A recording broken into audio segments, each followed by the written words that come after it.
Hello there, I'm just sharing with you again a message from our meditation this morning, and I thought it would resonate with some of you, which is why I'm sharing it. Our meditation this morning was themed sharing love, and the kind of central idea of the theme is how we really all are connected, interconnected, and how we really can serve each other in love even if we're not together in the same space, in the same place.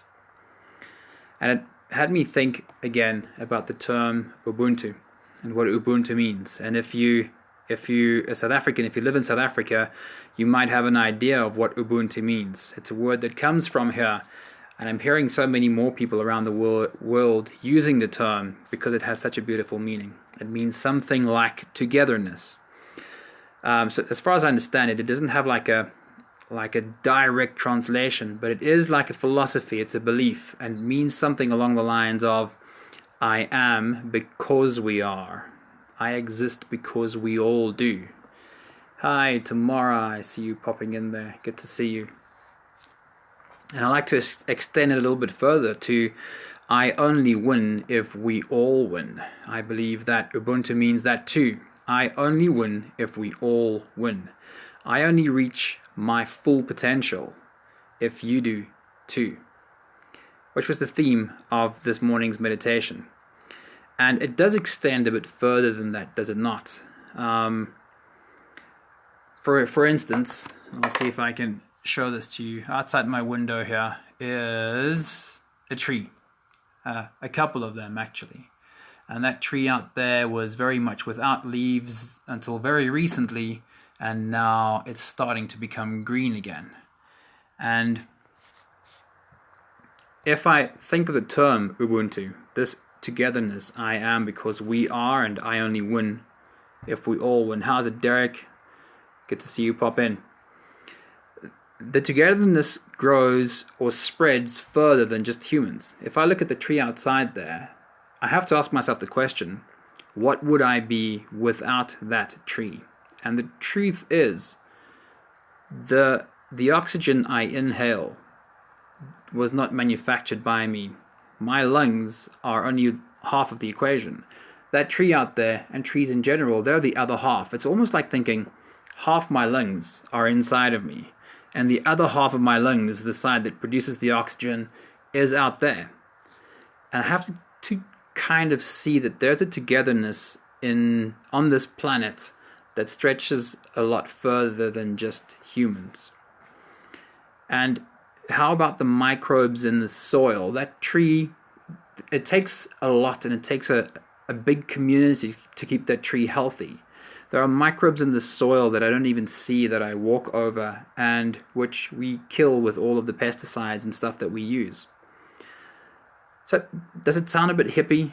Does it sound a bit too hippie to think in these terms of how interconnected absolutely everything is, that we can't do anything without, to some extent, also influencing everything else? Fortunately, there are many, many more really, really smart people who are starting to think along these hippie lines as well. How's it, Estelle? Good to see you. Pop in. Hello. Hope you're having a good day. And I'd like to mention a few of these names, and it might get your mind thinking. One of them is Vishen Lakhiani. Vishen Lakhiani is the CEO and founder of Mind Valley Academy.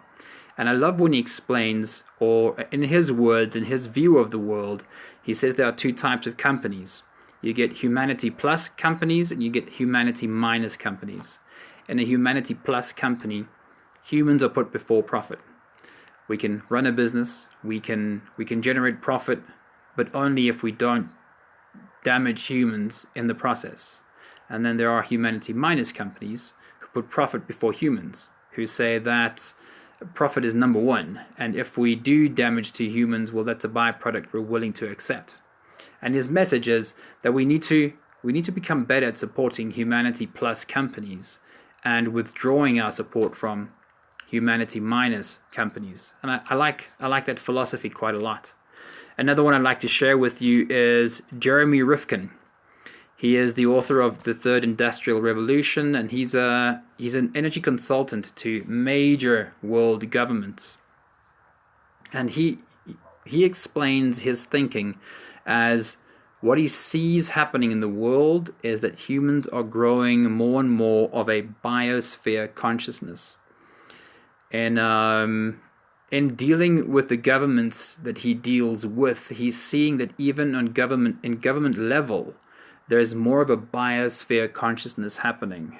Hello, Cornelia. I see you just popping in there. Amrita says she loves Vision and Mind Valley. What an inspirational guy he is.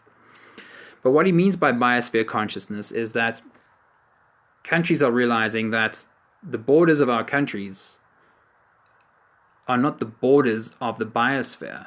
The biosphere of our planet encompasses all of it, all of us, the whole world. How's it, Megan? I just saw you pop in. Good to see you there. And we have to realize that anything we do impacts absolutely everything. And it's great to see that a guy like Jeremy Rifkin, who thinks along these lines, is being used by major governments to direct them on their environmental policies. Then one more I'd like to share with you, which ties in with this message, is Daniel Smachtenberger. And what I'll do is, as soon as I've done with the video, I'll put links to all of these guys in the video so you can go and have a look at their work. He talks about game A versus game B, saying that in game A, which is the game humans have been playing for the last couple of 100 years, we play this rivalrous game where we are kind of forced to compete. There has to be a winner and there has to be a loser. And even if some of us don't wish to compete in the system, we don't have a choice. We have to compete, otherwise we can't survive in this world. But because we have to compete, and because we have to compete for limited resources, and because of the way our technology has grown, and we are exploiting these resources at an exponential level, game A, in his words, is self-terminating. Hi Ursula, so good to see you popping in as well. So what Daniel Schmachtenberger is saying is the way we are conducting ourselves on this planet is self-terminating. The system won't last forever. The system will collapse if we don't learn how to better cooperate instead of compete. Quickly saying hello to Kieran. A very good afternoon to you, Kieran. So the point of the message, though, is still the message from this morning's meditation. And for me, what comes to mind is when Mahatma Gandhi said, "Be the change you want to see in the world." Be the change you want to see in the world. And I feel more and more that we have to take it a step further. We can't just be the change we want to see in the world. We have to reach a little bit further to being the change makers. And my mind wanders around, how exactly do I be that change maker? And two things come to mind for me. Number one is starting to realize how, if I am making the changes to me, if I am changing myself, how do I become more aware of how those changes I'm making to me are impacting the world around me? How am I impacting the humans around me when I make changes to me, when I fix me? And then the second thing that comes to mind for me, if I think about being the change maker in my environment, is how do I operate only from a place of love? How do I look at everything I do, everything I'm cooperating in, and start deciding that I'm only participating in love? And if there are things I see myself participating in that I feel might not be from a place of love, how do I start opting out of those things? What does it look like to you? What does only participating in love look like to you? And if you had to take on board the philosophy of, I refuse to participate in anything that does not come from love, how does that look to you? How do you make your decisions if you make decisions only from a place of love? I'd love to hear your opinions on this matter. just in a nutshell again, Ubuntu. What Ubuntu means to me. Ubuntu, number one, means I am because we are. And I like to extend that I only win if we all win. And I only reach my full potential if you also reach your full potential. So I'd like to invite you again to go and have a look at my website, www.onemindonline.com. First off, you can join our meditations every day for free. If you have a look at the website, look at Awaken the Creator in You, and you can sign up to get the meditations in your inbox every day. Become part of this beautiful community that meditates together daily. Some of us meditate live all together, and then some others who can't make it live still join the community in meditating, but at a different time in the day. Just quickly saying hello to Sandra and Joey. Very good to see you, Joey. So number one, you can join us for meditations free every day. Number two, you can join the One Mind community and become part of weekly workshops and weekly chats that we have together. Number three, look at the events. I have a really cool event coming up called Jedi Mind.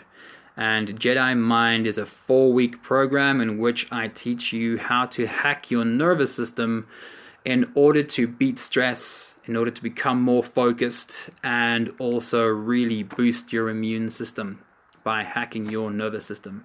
And the last thing, when you go to onemindonline.com, if ever you need to reach out for some private coaching, I do that as well, and I'm more than happy to listen to what you might need to get some help with.